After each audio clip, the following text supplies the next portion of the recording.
பாடல்களின் மூலம் ஒரு புரட்சியை செய்தவர் சிவவாக்கிய சித்தர். அவர் பாடிய பாடல்தான் இது. மாதந்தோறும் பெண்களுக்கு இயற்கையாகவே வரும் தூணை எனப்படும் உதிரப்போக்கு.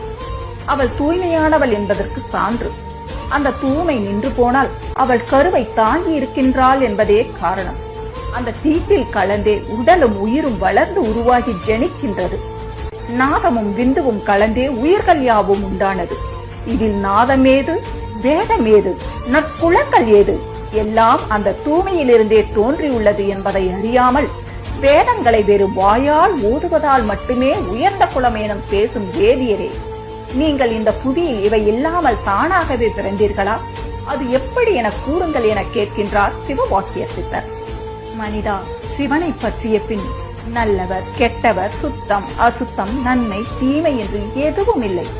இந்த பிரபஞ்சத்தில் உயிர் உள்ள உயிரற்ற அனைத்துமே சிவம் என்பதை உணர்ந்து கொள்.